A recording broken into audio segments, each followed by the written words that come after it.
vos questions dans les commentaires. Vraiment, n'hésitez pas, c'est déjà notre dernier live métier, donc ça serait bête de ne pas poser toutes les questions de la journée. En plus de ça, on va avoir un professionnel adorable qui va venir nous présenter son métier juste après. Donc vraiment, n'hésitez pas un seul instant. Il y a aussi les modérateurs dans le chat, donc si vous êtes un peu perdu, n'hésitez pas à regarder les commentaires concernés.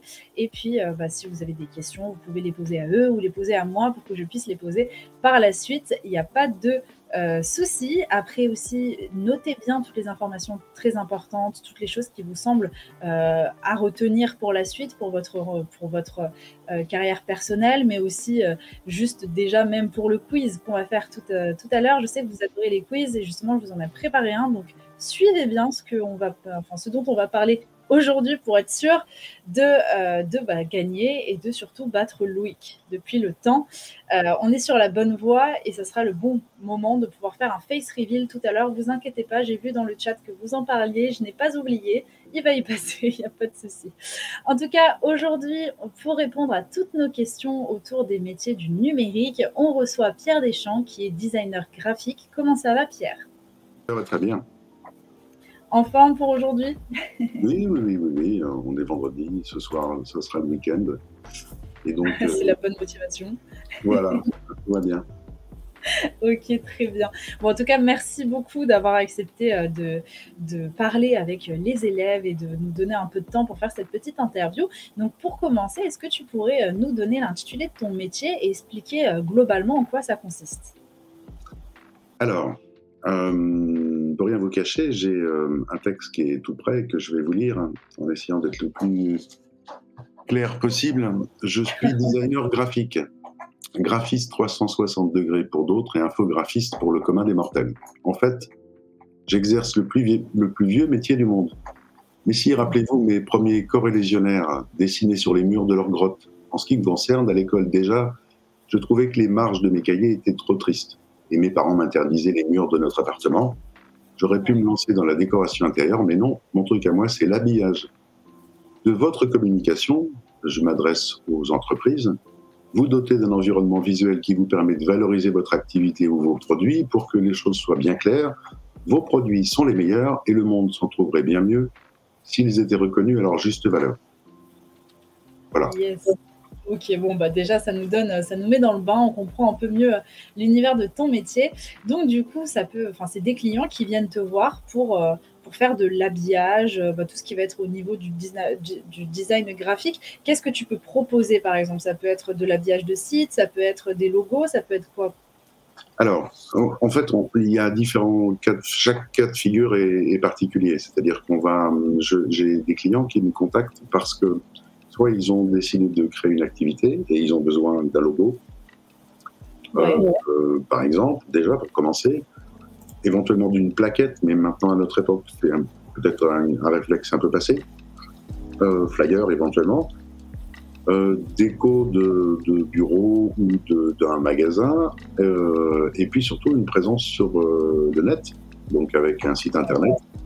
Et éventuellement, du coup, une prise en charge des réseaux sociaux. Ok, donc pas mal de choses différentes. Voilà, donc ça, c'est le jackpot. C'est-à-dire que quand je me retrouve face à quelqu'un qui crée une activité en fonction de ses budgets, je suis amené à lui proposer tout ou partie en fait, de ces éléments. Sinon, j'ai des clients qui ont déjà un logo, qui ont déjà une activité, et qui ont besoin, par exemple, de refaire leur site internet ou de l'enrichir ou de communiquer sur les réseaux sociaux, enfin, un des éléments en question. Donc, ça dépend des cas de figure, quoi. Ok, donc pas mal de choses différentes. On va revenir un petit peu après sur ton parcours et tout ça. Est-ce que tu pourrais un petit peu nous expliquer les différentes tâches que tu rencontres dans ton métier? La première des choses, c'est d'écouter le client.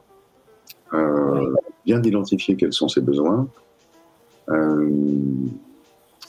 pour essayer de se mettre en immersion. J'aime à me comparer en fait à un caméléon. Sachant que chaque client a des besoins qui lui sont spécifiques et qu'il faut que j'écoute bien quelles sont ces problématiques pour essayer de répondre de manière pertinente à ses besoins, quoi, voilà. Après, bien souvent, peut-être bien trop souvent, mais c'est un peu taquin, mais je me retrouve face à des clients, on se retrouve dans mon métier face à des clients qui, en fait, font appel à un professionnel plus pour la réalisation, parce qu'ils ne savent pas forcément utiliser les outils qui sont les outils de ce métier, mais ils ont une idée très précise de ce qu'ils veulent.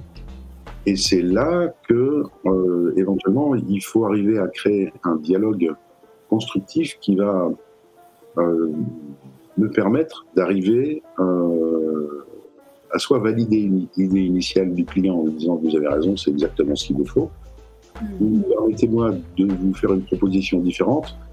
L'idée que vous aviez initialement, en fait, vous paraissait intéressante, mais c'était sans tenir compte de tel et tel point.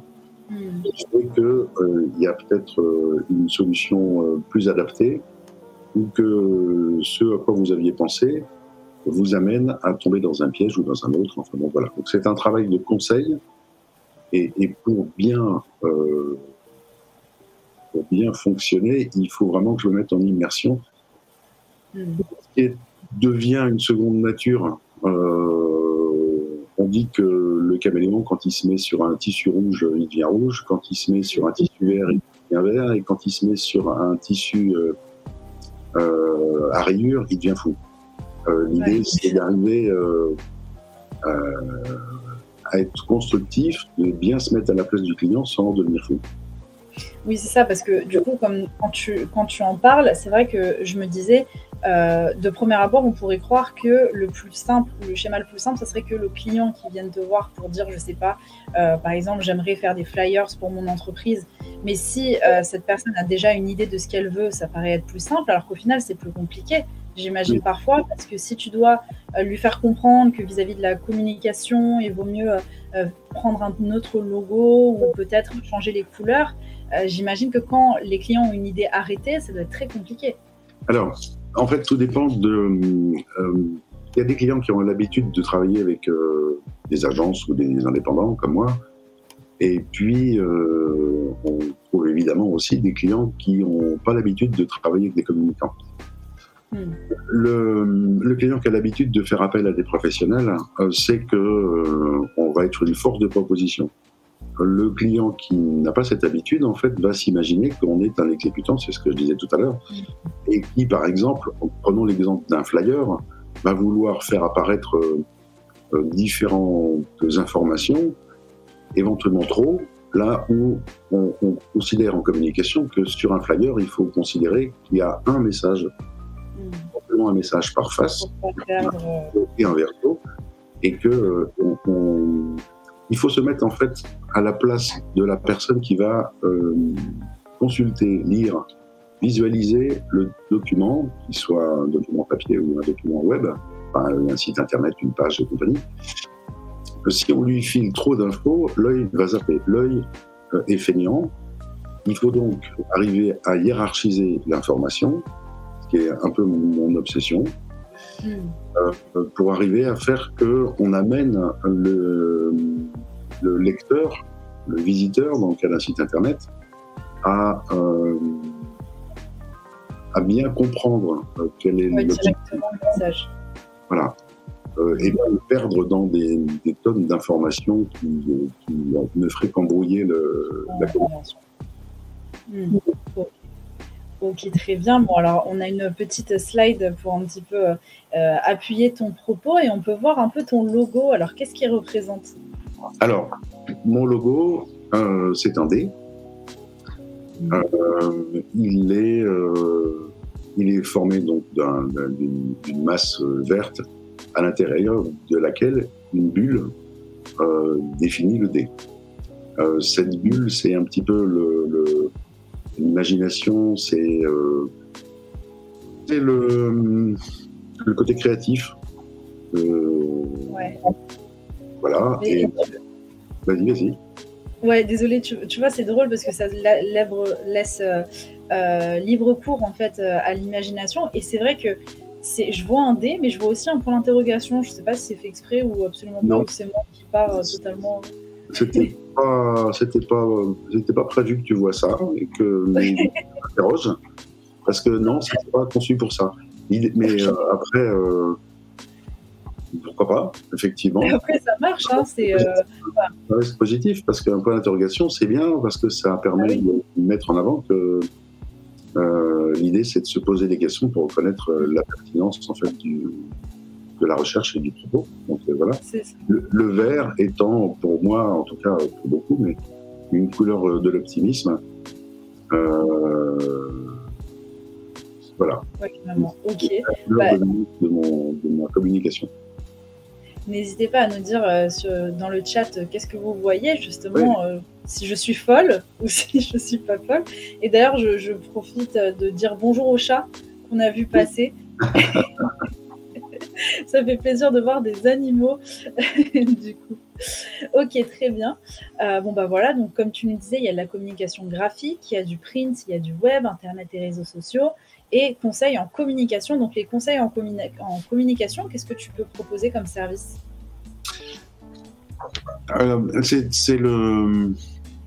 C'est suivant la commande, enfin la demande du client, je peux être amené en fait à leur dire que dans un cas de figure qui est le leur, peut-être il serait intéressant de prévoir ce qu'on appelle des goodies, c'est-à-dire des produits dérivés, que ce soit un mug avec le logo, que ce soit éventuellement la nécessité d'utiliser des médias particuliers, genre radiophonique ou un encart presse. Enfin, c'est essayer de développer avec le client une stratégie pour sa communication. D'accord. Donc voilà. Ok, être au plus proche de tout ça. Ok, très bien. Dans le chat, j'en profite de dire qu'il y a tout le monde qui craque pour le chat.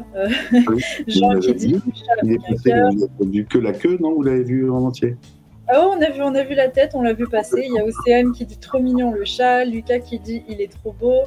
Et il y a il y a Océane qui vient de répondre. Moi aussi, je vois un point d'interrogation. Ok, donc je ne suis pas fait. Voilà. Mais c'est bien. C'est une bonne nouvelle parce que ça veut dire que vous avez une vision créative. Moi, je trouve, ça m'intéresse parce que je n'avais pas envisagé ça comme ça, mais très bien, je prends. Ok, bon bah génial. Et alors on a du coup Jean qui nous demande c'est quoi des goodies? Alors les goodies, c'est ce qu'on appelle, alors c'est pareil, c'est un terme un petit peu qui n'est pas forcément très parlant, mais ce qu'on appelle aussi des produits dérivés. Ça va être un t-shirt avec un logo sur la poitrine, un mug, des stylos, enfin bon, avec la marque du client. Donc voilà. Encore une fois, c'est un anglicisme qui est devenu dans le langage courant trop souvent des professionnels. Oui, c'est vrai. Ça va être un petit peu voilà, tous les produits dérivés qu'il peut y avoir aussi chez McDo, par exemple. Ouais. Les petites choses comme ça qui, en fait, sur le coup, on se dit on est content de les avoir et au final, on se rend même pas compte en fait qu'on devient un peu l'étendard de la marque, quoi. Exactement. Et ça permet de développer toutes les choses. Mais j'ai envie là-dessus d'intervenir. Typiquement, moi, dans mes vêtements, et du coup, en général, je communique là-dessus. Enfin, je veux dire, c'est quelque chose sur lequel je m'épanche assez facilement. Quand vous avez, mesdames, messieurs, un t-shirt avec un énorme logo de Nike, en fait, Nike, vous seriez en droit d'exiger que Nike vous l'offre parce que vous lui faites une pub de folie, quoi. Et, bien sûr. Je vous propose d'observer un truc, c'est que plus la taille du logo est importante, plus sur un t-shirt par exemple, moins le logo est cher, moins le t-shirt est cher. Et vous avez, comme par exemple, il y a d'autres marques, évidemment, il n'y a pas que Nike, on a Lacoste. Le logo Lacoste est tout petit.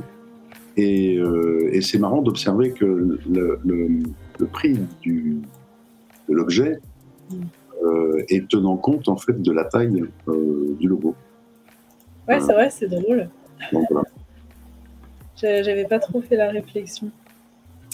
Donc je vois, il y a Nathalie qui demande si les goodies c'est un peu comme le merch. Bah oui, c'est un peu pareil effectivement. Et ça permet, du coup, comme on l'a expliqué, de pouvoir transmettre un petit peu le nom de l'entreprise, le logo, tout ça dans tout. Parce que c'est vrai que parfois, il y a des entreprises qui offrent des stylos. Donc, c'est vrai qu'on offre des stylos. Au final, les stylos, c'est vrai qu'on peut les perdre un peu partout. On peut les utiliser et les sortir dans toutes les situations. Et du coup, ça fait de la pub gratuite. C'est le bon côté. Et les clients aiment bien qu'on leur fasse des petits cadeaux.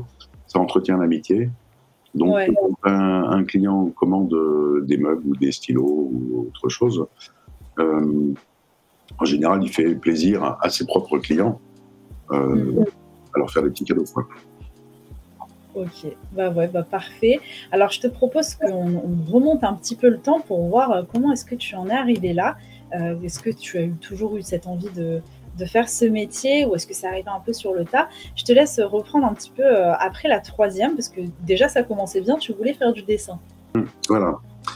Moi j'avais un papa qui dessinait vachement bien et puis qui s'est découragé quand il a fait les cours du soir, il a vu qu'il y avait forcément des gens qui dessinaient 10 fois mieux que lui et donc il est tombé, ce que je trouve dommage. Et moi, je dessinais dans mon coin. Et comme je le disais tout à l'heure, je ne pouvais pas dessiner sur les murs de l'appartement, donc c'était dans les marges des cahiers. Mais j'avais aussi des cahiers de dessin, enfin bon, bref.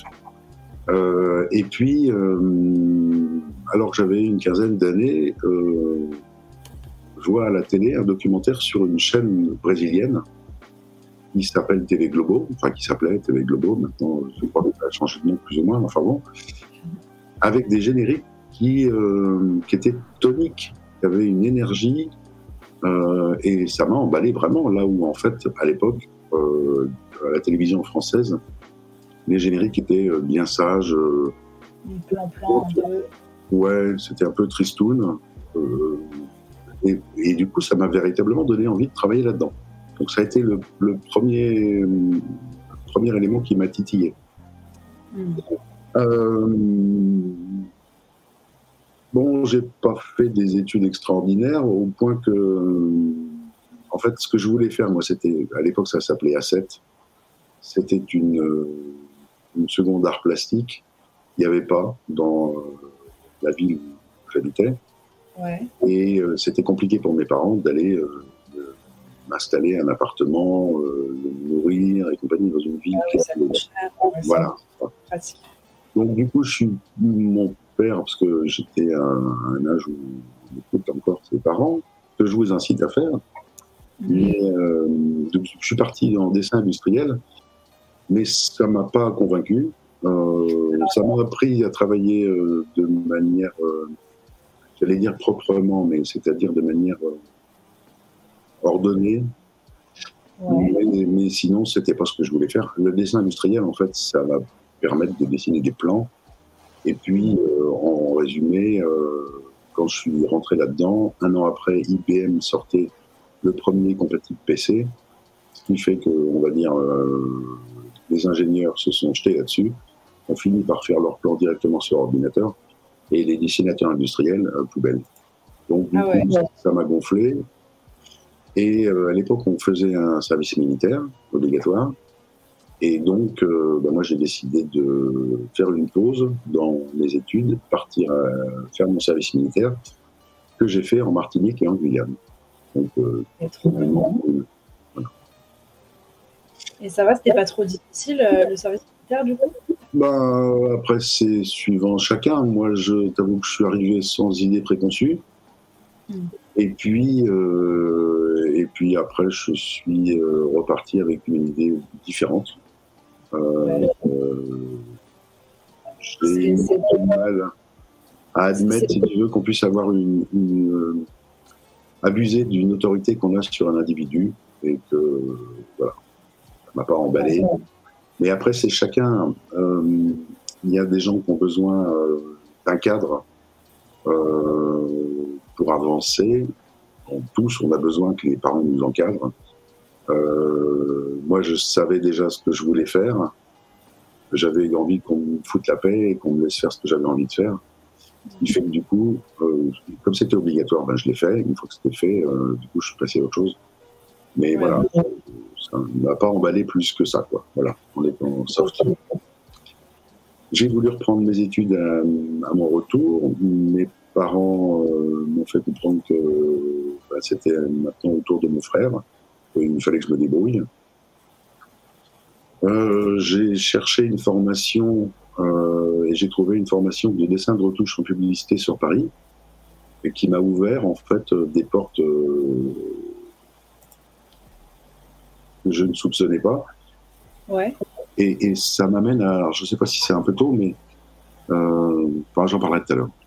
Et donc, partant pour faire du dessin de retouche en publicité, il s'est avéré qu'on avait un stage pratique à faire à la fin de notre formation que j'ai fait dans une banque qui testait un truc dont vous avez peut-être pas entendu parler, mais sait-on jamais, dans une banque qui testait un des premiers, des prémices en fait d'Internet qui était le Minitel. Minitel. Et le Minitel, c'était voilà, un petit écran, il y en avait un dans chaque foyer, et voilà, c'était les débuts avant Internet de la communication à distance. Je suis très curieuse de savoir si dans les commentaires vous connaissez le Minitel. Donc, et puis, en fait, ça s'est très bien passé avec ce stage, au point qu'ils m'ont proposé de travailler en indépendant, c'est-à-dire que je prenais un statut pour pouvoir travailler et ils faisaient appel à moi quand ils en avaient besoin. J'ai fonctionné comme ça pendant 1 an et demi, en donnant en même temps en parallèle des cours pour la conception de pages et de sites Minitel dans une chambre de commerce. Et puis je suis parti à Lyon, donc j'étais moi à ce moment-là en Normandie, à Caen. Je suis parti à Lyon travailler pour une société qui faisait des jeux vidéo et qui avait envie de profiter de ce nouveau marché qui était apporté par le Minitel pour pouvoir faire des jeux vidéo sur Minitel. Ok, trop bien.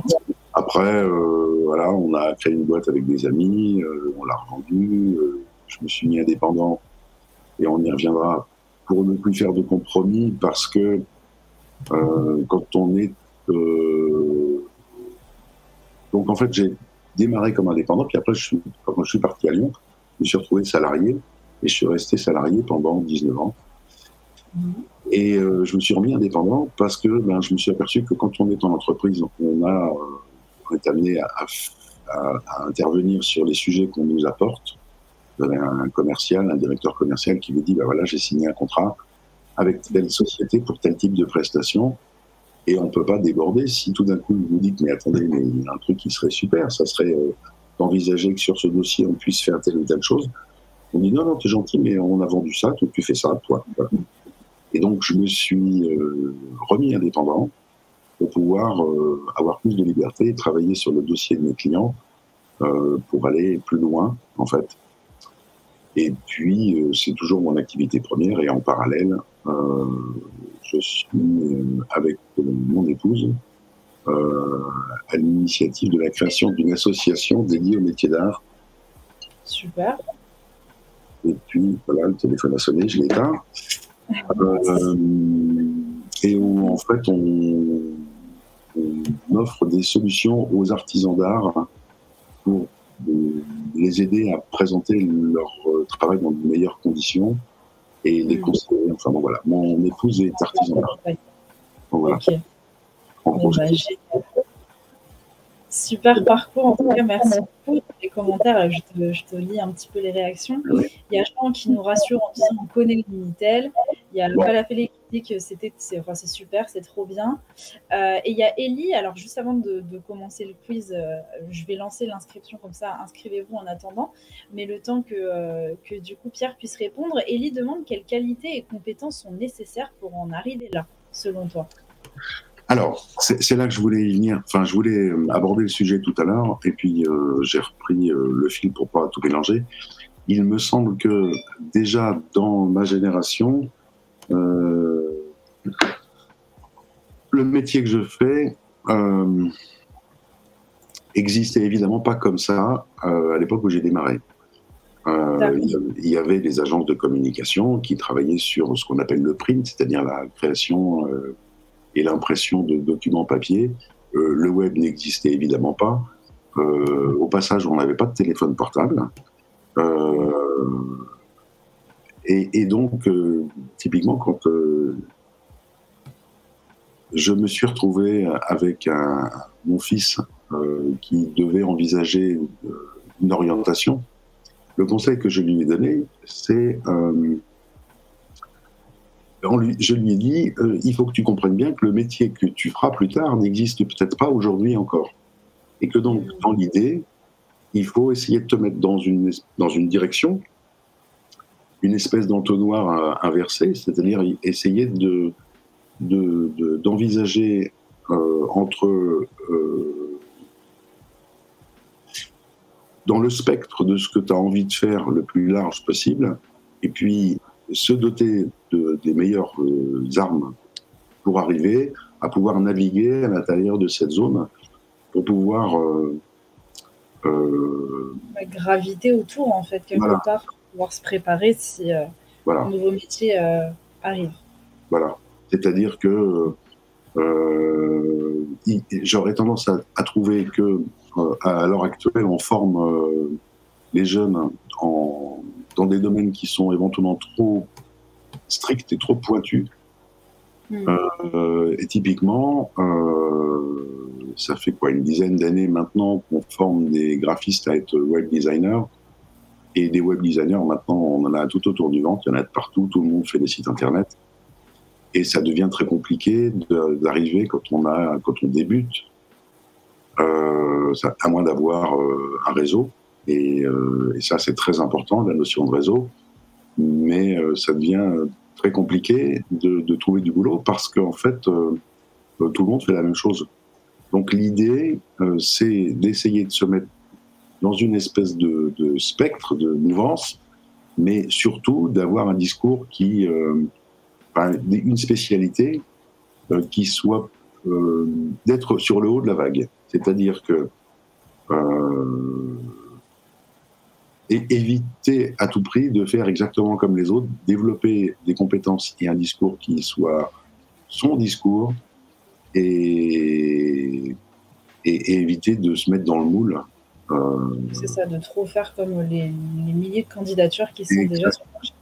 Voilà. Okay. Donc, n'hésitez pas à avoir des convictions et des visions qui sont différentes, même si autour de vous, on vous dit « mais t'es taré, tout le monde fait comme ça, pourquoi tu ferais différemment ?» Ben, c'est justement parce que vous ferez différemment que vous aurez une carte qui sera la vôtre et que vous arriverez à pouvoir vous démarquer de la masse des autres. Okay. Très bien. Bah, un très très bon conseil et je pense que tu as raison. Et justement, comme on le voit depuis le début de cette semaine, le nombre d'emplois qui commencent à émerger du numérique, ça fait que commencer et ça va que augmenter. Donc si ça vous intéresse, vraiment, n'hésitez pas à vous pencher sur tout ça. En tout cas, je pense que cette semaine, vous avez pu en entendre assez pour faire des vocations. Donc on va commencer juste le petit quiz. Donc j'ai mis des questions extrêmement simples, c'est juste pour voir si vous suivez et si la digestion ne vous a pas trop endormi. Alors quel est le métier de Pierre pour commencer? Designer de mode, designer graphique, ingénieur ou développeur? Alors il me semble que tu travailles dans la mode, non Pierre? Moi non. Je rigole. Ah oui. Ah non mais il donne la réponse. Bon, allez, on va faire les résultats tout de suite. Et oui, effectivement, c'est bien designer graphique et pas designer de mode. Bravo aux 91% qui ont... Ah, joli. Ça va, ça va. C'est 9% qui dorment alors. C'est ça. On va voir sur la deuxième question. Est-ce que Pierre a fait l'armée? Oui ou bien sûr que non, il a tout de suite travaillé. J'attends encore un peu qu'il y ait des réponses. Là, pour l'instant.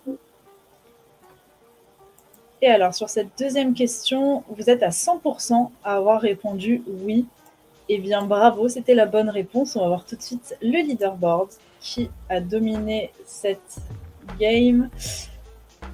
Eh bien, oh bah, comment ça se fait? Le premier, c'est Ronaldo, du coup, bravo. En deuxième, on a Citidiane, on a Thibaut en troisième, en quatrième, Kelly. En cinquième, Melvin.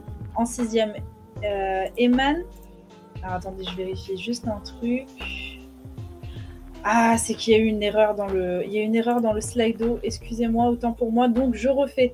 le leaderboard. Ne vous fiez pas à ce qui a été écrit. En fait, s'il y a eu un bug. En première place, c'est bien City Diane. Bravo en 8 secondes. Ex-aequo avec Thibaut. Ensuite, on a Kelly. En 9 secondes, ex-aequo avec Melvin et Eman. Et puis ensuite, on a Carotté, Zinedine. Zinedine, cool de te revoir de retour. Je ne t'avais pas vu depuis longtemps. Hugo, Loïc en 10e. Et etc., etc. Désolée, il y a eu en fait un bug sur l'application. J'avais mal coché quelque chose, mais là, je vous ai donné le bon classement. En tout cas, merci d'avoir bien suivi. Et puis, écoute, Pierre, je te propose qu'on continue et qu'on passe sur les deux choses que tu préfères et les deux choses que tu aimes le moins dans ton métier. Alors, moi, j'avais juste envie de saluer Zinedine, qui a un prénom magique qui fait rêver la France entière. C'est vrai. Depuis 98, voilà. Oui. Les choses que je préfère dans mon métier, dans mon métier, en fait, on pourrait considérer que c'est c'est comme ça que je le vois, évidemment, un métier créatif. Et ce qui est magique, c'est que c'est une bonne formule pour arrêter le temps. C'est-à-dire que quand je pars dans un projet, bon, j'ai mon chat qui passe de temps en temps et qui vient me réclamer à manger parce que c'était l'heure. Mais d'ailleurs, on la voit à l'écran, ouais, c'est rigolo. Mais sinon, le temps n'existe plus parce que je suis parti dans ma tête et dans mon ordinateur à rechercher ou à travailler sur une formule qui m'a inspiré. Donc, cette espèce d'espace-temps que permet la création, j'aurais tendance à dire que c'est éventuellement une drogue, mais c'est magique. On a l'impression de se dépasser, on a l'impression d'être... voilà, j'adore. Non, c'est vrai, c'est un petit peu, dès qu'on est passionné, en soi, on connaît tous au moins cette sensation. Ça va être regarder un film, regarder une série, jouer à un jeu. Au bout d'un moment, on lève les yeux et on fait, mince, ça fait 1 heure que j'y suis. TikTok aussi, par exemple, qui marche bien là-dedans. Donc, je vois très bien, Pierre, de quoi tu parles. Sinon, c'est ce que je disais tout à l'heure, c'est d'être un caméléon, c'est-à-dire, moi, ça fait peut-être un peu, ça va peut-être faire sourire, mais moi, j'aime, je suis un bavard, peut-être ça apparaît, et j'aime communiquer avec mes contemporains, et du coup, j'aime essayer de leur trouver des réponses. Et pour ça, ce que je disais tout à l'heure, je me sens être un caméléon à l'écoute des autres pour essayer de leur trouver des réponses. Il y a un bouquin célèbre qui détermine que on a chacun, filles et garçons, été conditionnés à vivre dans un rôle. Et il semblerait que nous, les garçons, nous sommes des fournisseurs officiels de solutions. Et donc, ça tombe bien, parce que moi, j'adore ça. Et donc, voilà. Donc ça, c'est les deux points qui m'éclatent le plus dans mon métier. Ok, c'est déjà bien. Et j'enchaîne sur ce que j'aime le moins, j'imagine. Ouais, je veux bien. Bon. Et alors, c'est pas que j'aime le moins, c'est que je me sens le moins d'affinité, c'est communiquer sur mon travail. Alors, j'essaie de me faire un peu violence. Je passe mon temps quand on est, par exemple, quand je suis avec des clients ou avec des artisans d'art en leur disant il faut communiquer, c'est important. Comme je le disais dans mon introduction, vous avez les meilleurs produits, mais le monde ne les connaît pas, c'est dommage. Mais quand il s'agit de communiquer sur soi, c'est pas toujours facile. Parce qu'on a une espèce d'humilité et qu'on va pas oser aller si loin que pour le compte de quelqu'un d'autre. Voilà, j'essaie de me faire violence et de m'y astreindre. Mais voilà, c'est pas ce que je préfère le plus. Et puis sinon, l'administratif, quand on est indépendant comme moi, il faut faire des devis, il faut faire des factures, il faut voilà. C'est pour ça que je me suis rapidement entouré d'une comptable, parce que ça m'intéresse pas du tout et que je voyais arriver la période des déclarations d'impôts avec du stress, en me disant que je serais pas à la hauteur pour remplir ces déclarations et toutes les obligations de paperasse et compagnie. Et et puis qu'en plus ça me prenait du temps sur le travail que j'avais à faire, donc c'était insupportable. Donc voilà, ça c'est pas ma tasse de thé. Ouais, je comprends très bien. Alors, on a des questions sur le chat. Alors, la première question qu'on voit, c'est est-ce que c'est un métier qui embauche facilement, nous demande Ellie. Donc, comme tu nous l'as dit, il y a beaucoup de personnes sur le terrain, mais il faut savoir tirer un peu son épingle du jeu. Mais est-ce que globalement, c'est un métier qui embauche? Alors, c'est un métier qui embauche, clairement. Par contre, c'est un métier qui est en grande mutation. Au même titre que, puis ça bouge à peu près tous les jours, là, ces temps-ci, vous avez entendu parler de ChatGPT, qui est l'intelligence artificielle qui va vous permettre, pendant encore, on va dire, un mois et demi, de tricher sur vos rédactions en classe, tout ça, mais bientôt, ils sont déjà en train de trouver des parades, et ceux qui auront fait travailler l'intelligence artificielle pour faire une rédaction vont se retrouver embêtés parce que le prof aura la preuve que ça a été fait comme ça. Donc tout ça, ça bouge. Par exemple, les gens comme Google sont très inquiets parce que l'intelligence artificielle va bouleverser ce domaine. Et il y a une chose qu'il faut savoir, c'est que par exemple, en ce qui concerne la communication sur le web, il faut admettre une chose, c'est qu'il faut rester dans la course, il faut être sur le haut de la vague, donc se former tout le temps. Et donc, il faut partir de ce principe que si vous vous auto-formez et que vous êtes amoureux de ce que vous faites, vous serez toujours en avance par rapport à ceux qui ont vécu une formation et qui après se disent bon bah, c'est bon, j'ai été formé, maintenant je peux aller danser ou je sais pas quoi. Non, il y a tellement de monde dans ce domaine, c'est tellement concurrentiel que c'est un métier que je conseillerais aux passionnés. C'est pas voilà, c'est pas du tout cuit. Après, il y a des créneaux qui, dans la création graphique, sont très recherchés. Je pense par exemple à l'animation et ce qu'on appelle le motion design, c'est-à-dire animer des personnages en 3 dimensions. On a en France, on a des écoles dont les élèves sont très recherchés partout sur la planète. Donc si vous êtes dans la création graphique, il faut faire de l'animation 3D. Et alors là, vous allez avoir du boulot pour les 10-15 prochaines années. Après, il faut voir une chose, c'est que dans la trajectoire qui va vous amener à développer votre carrière, vous allez passer de petit padawan, alors je ne sais pas si ça vous parle, ça date un petit peu quand même maintenant, mais où vous serez donc quelqu'un qui ne demande qu'une chose, c'est d'apprendre et puis de progresser. À un moment donné, vous allez avoir un peu de bouteille, vous allez savoir de quoi vous parlez, vous aurez des références, vous serez connu dans l'entreprise ou autour de vous comme celui qui a fait tel ou tel truc. Et donc, voilà.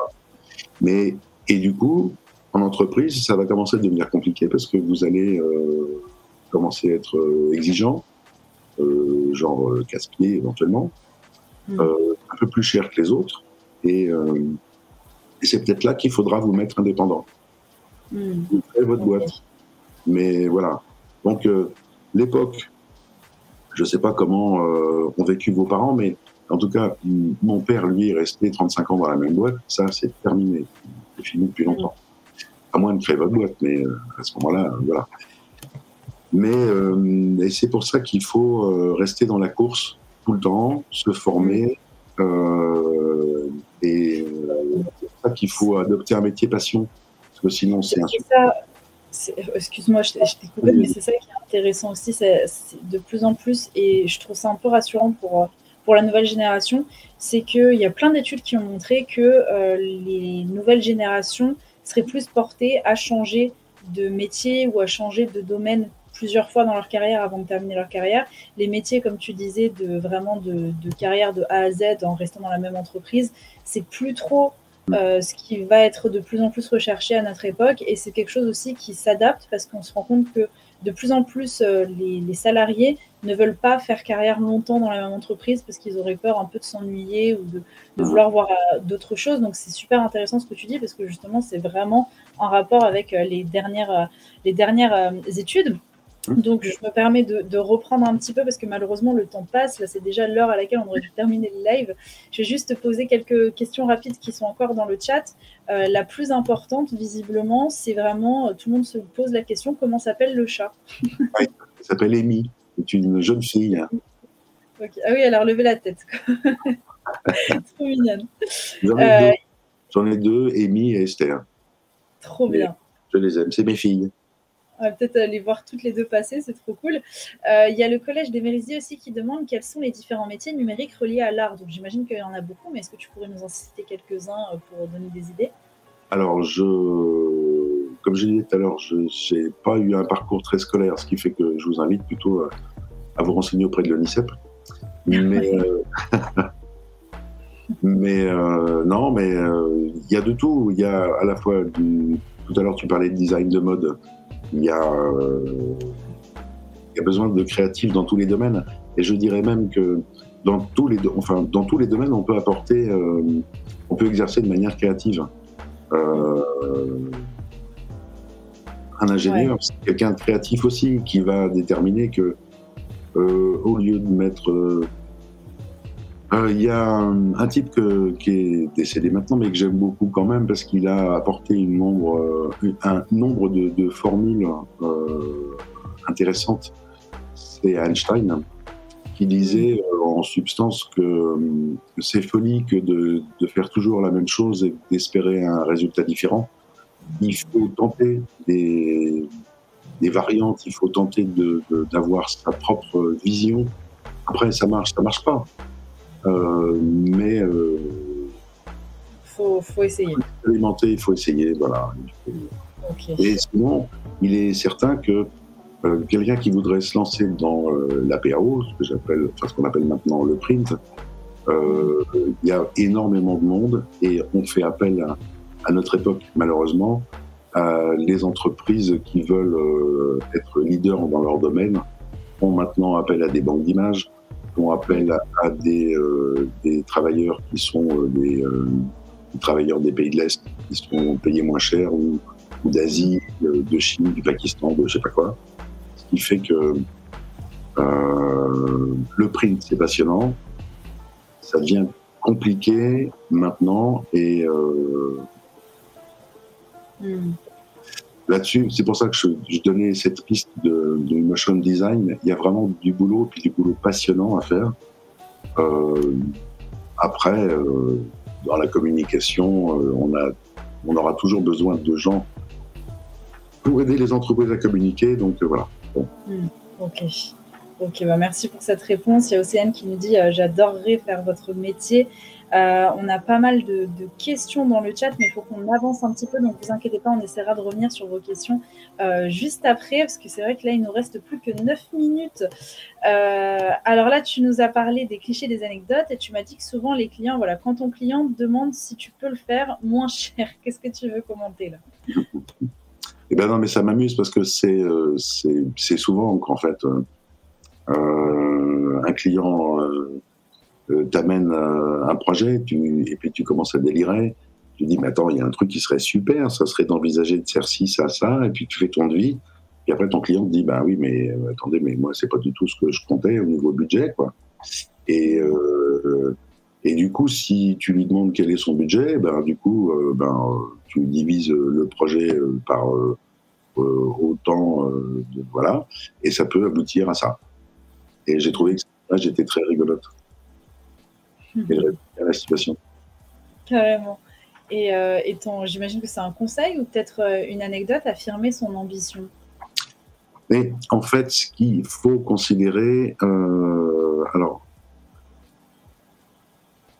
vous êtes à un âge où vous êtes amené à devoir vous affirmer pour construire votre vie. Et il faut que vous partiez bien du principe que c'est vous qui allez faire des choix, c'est pas les parents, c'est vous qui allez en retirer les fruits de l'acharnement que vous allez mettre à aller jusqu'au bout de vos projets. Après, ça n'empêche pas qu'il faut écouter les conseils, mais si vous êtes sûr de vous, il faut tenter. Il faut aller jusqu'au bout. Évidemment, si ça pue à un moment donné, parce que là, quand même, à force de sucer des cailloux, on finit par maigrir, et puis que voilà. Mais il faut oser. Voilà. Il faut surtout oser. Il ne faut pas rester sagement dans les petites boîtes qu'on vous a préparées. Vous n'arriverez à rien, vous vous ennuierez, et ce serait dommage que le monde passe à côté de votre talent. Ouais, carrément. J'aime beaucoup cette conclusion. Alors ensuite, on va arriver déjà sur la dernière slide. Donc ensuite, on répondra aux commentaires. Ne vous inquiétez pas, je les ai notés sur le côté. Comme ça, on y répondra. Pas de souci. Décidément, franchement, pour le coup, Pierre, c'est très rare qu'on ait autant de questionnements sur un métier. Donc ça passionne. Je suis très contente. Et je pense que les élèves aussi, du coup. Alors, est-ce que dans ton métier, ça peut t'arriver d'avoir des déplacements professionnels? Alors, ça m'arrive, mais en fait, finalement, pas tant. Parce qu'avec Internet, moi, je télétravaille énormément. J'ai des clients à Lyon et à Paris, par exemple, et puis des clients dans la région. Là, je suis dans le Jura. Et je passe plus de temps en fait au téléphone et à répondre à mes clients par mail. J'ai des clients, par exemple, je les ai vus une fois il y a 5 ans, et puis depuis, on fait tout par téléphone, quoi.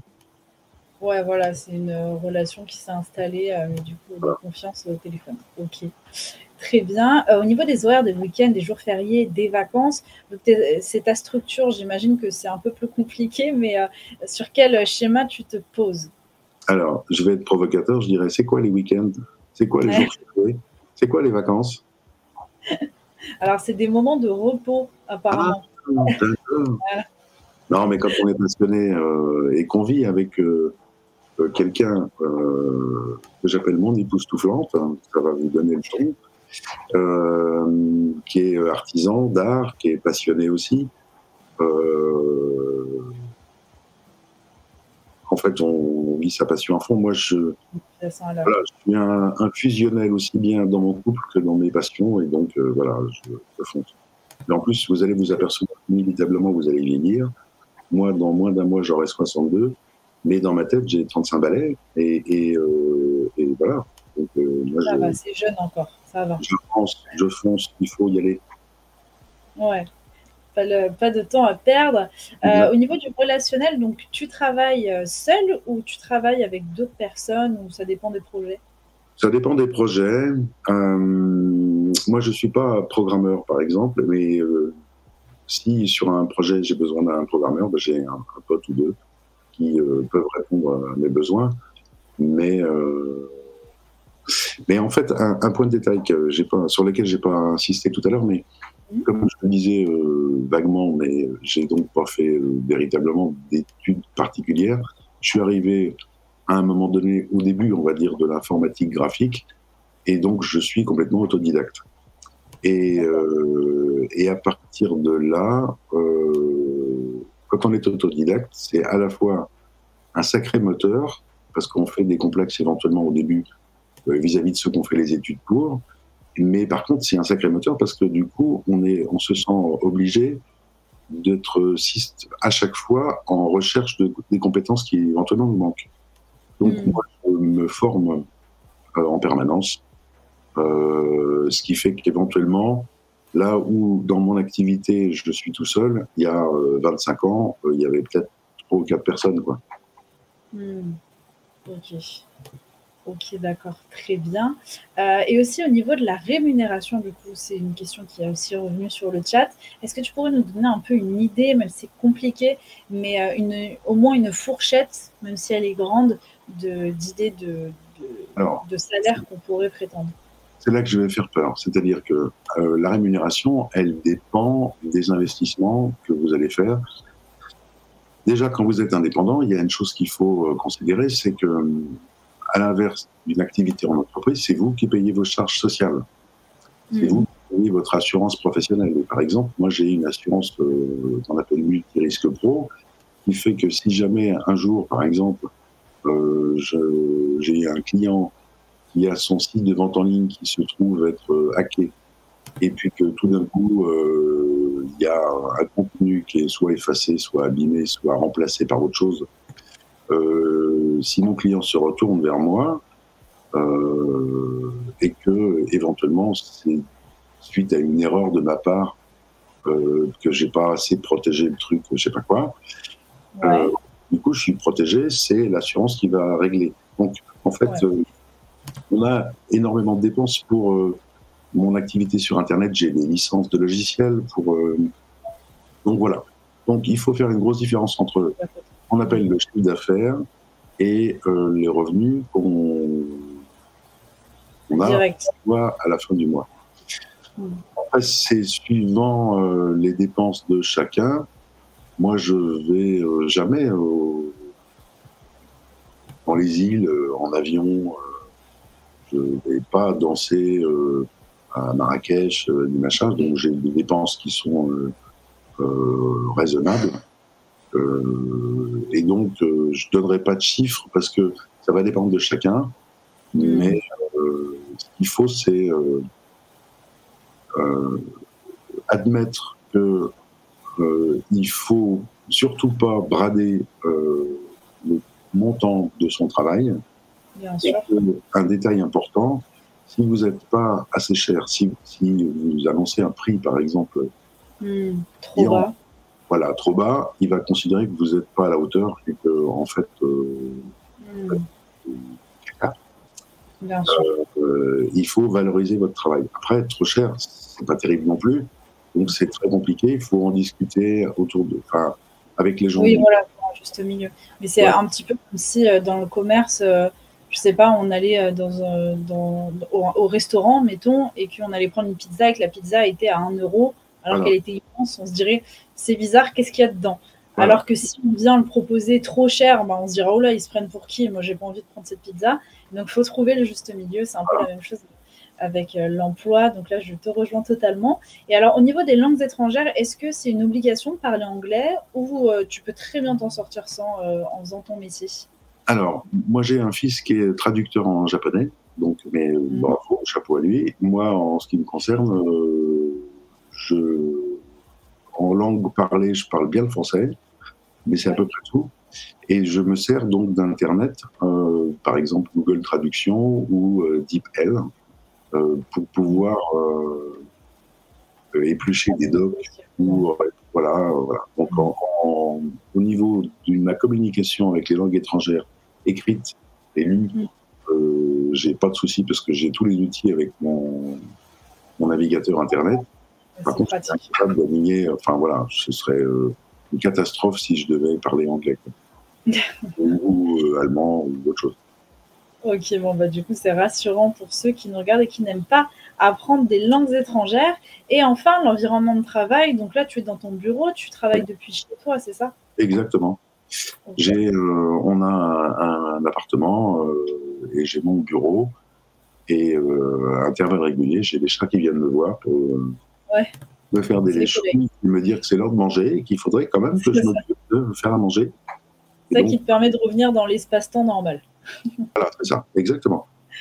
Ok, très bien. Bon, alors ce que je te propose, c'est qu'on réponde à les quelques petites questions que j'avais mises sur le côté, vu que le temps est déjà écoulé, mais bon, je pense que c'est quand même important. On a Ellie qui nous demande, c'est un travail mixte où il manque d'hommes ou femmes?